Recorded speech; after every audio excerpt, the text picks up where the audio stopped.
Hello guys, আসসালামু আলাইকুম। কেমন আছেন বন্ধুরা? আশা রাখি ভালোই আছেন। আমিও আপনাদের দোয়া নিয়ে মোটামুটি ভালোই আছি। সবাইকে শুভরাত্রি।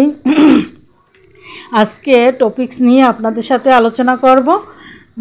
টপিকস আমরা যারা কন্টেন্ট ক্রিয়েটার, তারা যারা লং ভিডিও তৈরি করি, 3.5 মিনিট, 4 মিনিট, 5 মিনিট যারা ভিডিও তৈরি করি, লং ভিডিওটা, তাদের জন্য এক একজনের এক এক রকমের টপিকস তৈরি করার ধরন।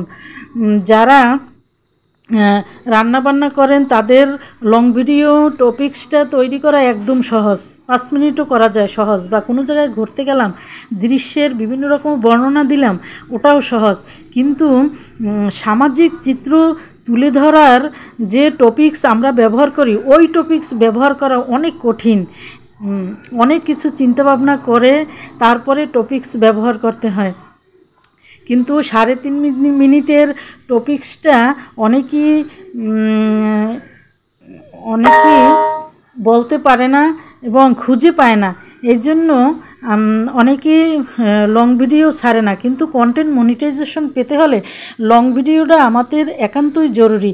ফেসবুকে কাজ করা একদম সহজ না ভাই, অনেক কঠিন। ফেসবুকের গাইডলাইন মেনে চলে তারপর যদি আমরা ভিডিওগুলি ছাড়ি, তাইলে আমরা এখান থেকে অবশ্য করে সফলতা অর্জন করব। তাই সবসময়ের জন্য সবাইকে আমি পরামর্শ দেই, লং ভিডিও আপলোড করতেই হবে। যদি আমাদের টাকা ইনকামের জন্য কন্টেন্ট মনিটাইজেশন সেটআপ পেতে হয়, তাইলে আমাদের লং ভিডিও তৈরি করতে হবে। এজন্য টপিকস খোঁজার জন্য আমরা যারা সমাজের চিত্র তুলে ধরি তাদের একটু কঠিন, রান্নার কাজে একদম সহজ এবং ঘুরতে গেলেও সহজ। তাই আমি বেশিরভাগ ক্ষেত্রে সামাজিক কিছু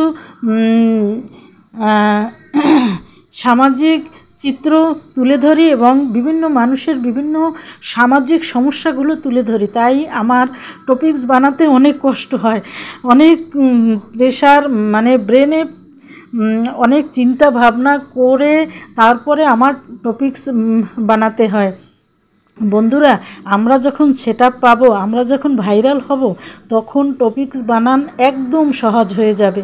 আমরা ভাইরাল হওয়ার আগ পর্যন্ত যত আমাদের কষ্ট, চিন্তা, প্রেশানি, তারপরে যত রকমের সমস্যা, সব ভাইরাল হওয়ার আগে। তারপরে ভাইরাল যখন হয়ে যাব, তখন টপিকস বানানো একদম সহজ হয়ে যাবে। তাই বন্ধুরা, আপনারা কষ্ট করে কন্টেন্ট মনিটাইজেশন পাওয়ার আগে সব সময়ের জন্য প্রতিদিন চেষ্টা করবেন লং ভিডিও আপলোড করার। আর যদি প্রতিদিন না পারেন, তাহলে একদিন পর হলেও লং ভিডিও আপলোড করবেনই। রিলস ভিডিওর পাশাপাশি লং ভিডিও অবশ্য করে আপলোড করবেন।